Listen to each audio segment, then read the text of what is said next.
Hello students, again we are with the same topic subject verb concord in the continuation of previous videos. As the rule says, subject यदि हमारे different persons के एक sentence में आते हैं तो इनका सीक्वेंस क्या रहेगा। अगर हमारे अलग अलग नंबर और पर्सन के सब्जेक्ट आते हैं एक सेंटेंस में तो इनका सीक्वेंस रहेगा कि सबसे पहले आएगा हमारा सेकंड पर्सन का यू, देन थर्ड पर्सन का he she it they, then first person का प्रोनाउन आई। तो हमारा सीक्वेंस के अकॉर्डिंग चलेंगे ये, और उसके बाद में जब ये एंड से जुड़े हुए होंगे तो इनके साथ प्लूरल वर्ब आएगी, जैसे you and I R friends. ये दो सब्जेक्ट है हमारे, एंड से जुड़े हुए हैं, that's why the verb is here plural. एक अनुष्का आ रहे हैं, he and they are coming here. He and they. There are two subjects and the they is also plural. That's why the verb should be plural. लेकिन the rule says कि यदि हमारे दो subject and से जुड़े हुए होते हैं they take the plural verb. उनके साथ प्लूरल वर्ब लगी होती है।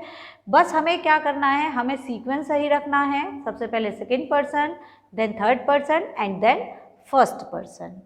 अब यहीं पर कंफ्यूजन का पॉइंट आता है एक, कि यदि यही हमारे सब्जेक्ट आइदर और नाइदर नॉर से जुड़े हुए होते हैं तो हमारी वर्ब कैसी आती है।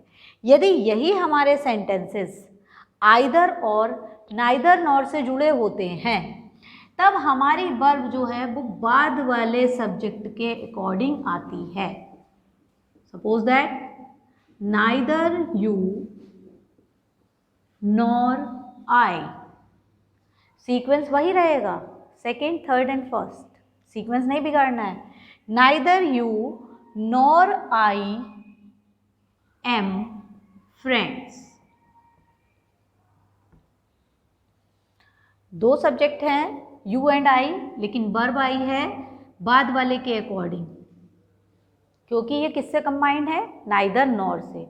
ऐसे ही अगर आइदर और से कंबाइंड होते हैं, आइदर ही और दे, तो यहाँ पर दे के साथ कौन सी वर्ब आएगी, आर ही आएगी।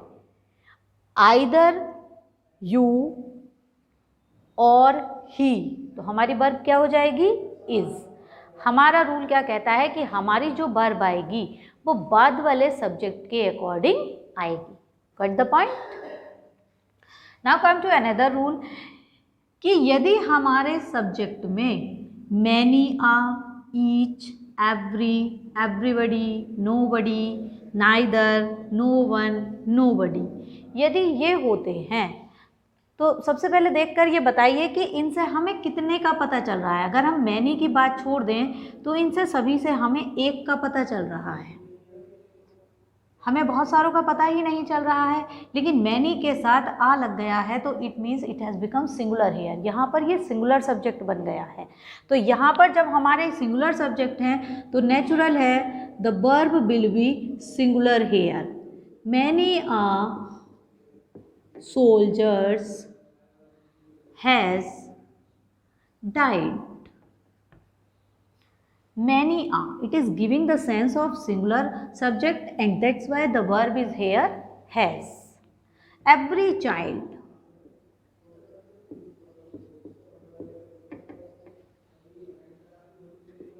is a God gift.